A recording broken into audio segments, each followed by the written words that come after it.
पछता रहे हो? किस बात पे? आयला को छोड़ने पर? पता नहीं। कब तक तुम यूं कठपुतलियों की तरह लोगों के इशारों पर नाचते रहोगे शामी? क्या कहना चाह रही हो रिमला? मैं ये कहना चाह रही हूँ कि अपनी जिंदगी के फैसले खुद लेना सीख लो। मेरी जिंदगी के फैसलों पर मेरा इख्तियार था ही कब? बस मेरी माँ ने मेरे लिए जो फैसला कर लिया वो ही होगा। वेल, क्या तुम जानते हो तुम्हारी अम्मी के दिमाग में आजकल क्या चल रहा है? मेरी अम्मी की सोचों का तो मेरे अब्बू को भी नहीं पता। मैं किस खेत की मुर्गी हूं।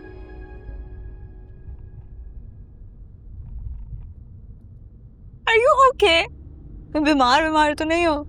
ज्यादा ऑनेस्ट हो गए।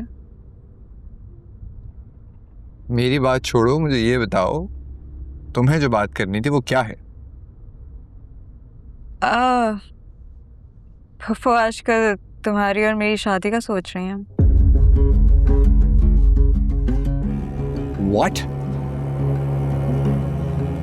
क्या जितनी जोर से ब्रेक लगाई है उतनी बुरी लगती हूँ मैं तुम्हें? नहीं। Listen, I'm sorry, लेकिन ये सब कैसे हो गया है? क्या बोल रही हो? I don't know ये सब कैसे हुआ या वो ये सब क्यों सोच रही हैं।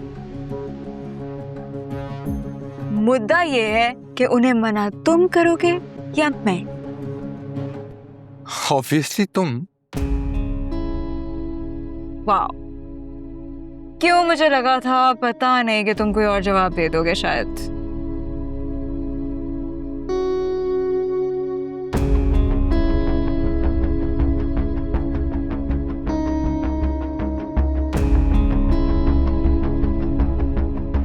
माजरत बीजान, आपको खुद यहाँ आना पड़ा। जानती हूँ तुम फारूक के पोर्शन में आना नहीं चाहते। ये तो काफी दिन से फैक्ट्री भी नहीं गए। क्यों? क्या बात है साकिब, तुम फैक्ट्री क्यों नहीं जा रहे? नहीं, वो विशान फैक्ट्री में फारूक भाई दिख जाते हैं तो। देखो बेटा, एक ना एक दिन तो सामना करना पड़ेगा ना। तुम ये सोचो कि जो कुछ हुआ है उसमें अल्लाह की मसलहत थी। ईजान, मेरी बेटी के साथ तो ज्यादती हुई है ना। अल्लाह इंसाफ करने वाला है बेटा। बेशक। खैर बीजान, मैं आपसे एक जरूरी बात करना चाहता था। हाँ, खैरियत?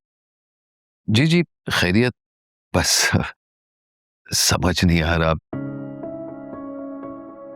बात का आगाज कहां से शुरू करूं। अरे बेटा, जो कोई भी बात है खुल के साफ साफ कर लो। पहेलियां क्यों बुझवा रहे हो? मेरा तो दिल बैठा जा रहा है।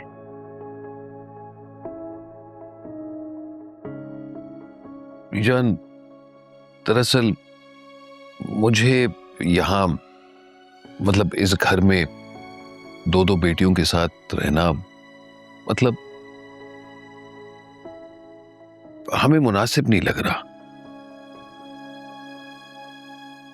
आप देखिए ना, एहतशाम भी इसी घर में घूम रहा होता है और आयला उसे जब जब देखेगी तो उसे तकलीफ होगी। देखो बेटा, ये तुम दोनों कहना क्या चाह रहे हो?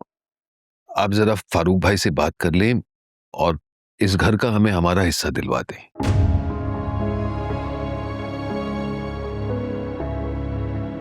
और उन पैसों से हम अपना ठिकाना कहीं और कर लेंगे। बीजान साकिब, हिस्सा तो तुम ले लोगे, लेकिन गुजारा कैसे करोगे?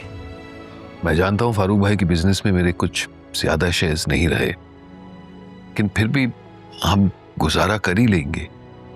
देखो बेटा, दो बेटियों की जिम्मेदारी है तुम पर, उनको ब्याना है, फिर घर का किराया खर्चा, कैसे होगा ये सब? बीजान, इस घर के हिस्से के जो हमें पैसे मिलेंगे ना, उन पैसों से मैं दोबारा से एक छोटा सा कारोबार ही शुरू करूंगा। साकिब, तुम्हें याद है ना, पहले भी तुमने अपना कारोबार शुरू किया था और कितना नुकसान उठाना पड़ा था।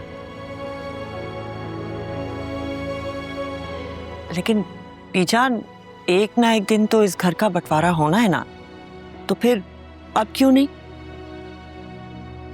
हाँ, लेकिन इस घर का बंटवारा उस वक्त तक नहीं हो सकता जब तक राहत यहां ना हो। बराबर की हिस्सेदार है वो इसमें।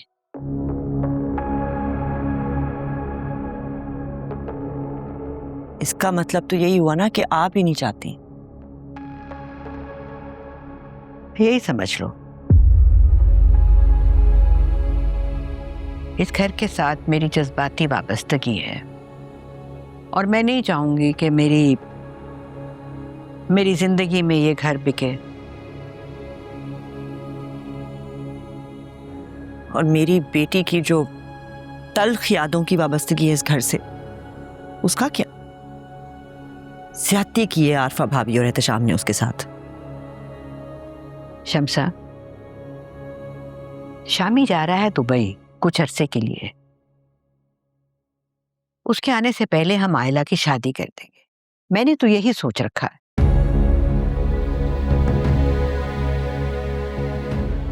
कौन करेगा उससे शादी?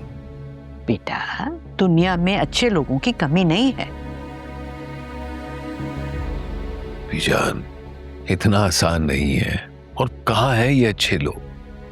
अपनों का हाल नहीं देखा आपने?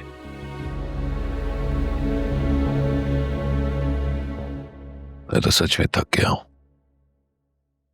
दो बेटियों की जिम्मेदारी उठाना कोई आसान काम नहीं है।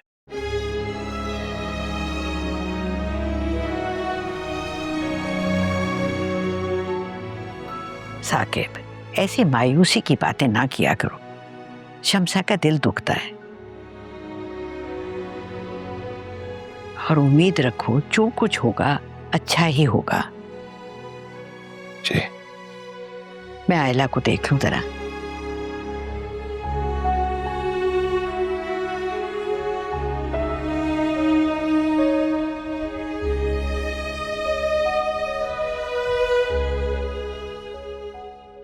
तेरे इश्क में खुद को खो बैठी, दीवानी सी मैं हो बैठी। क्या खाक बताऊं दुनिया को, तुझ पे मुझ पे है जो बीती।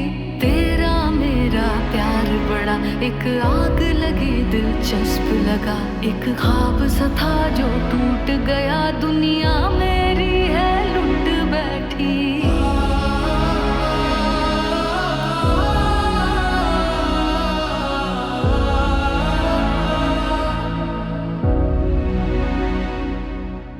आप देखो बेटा,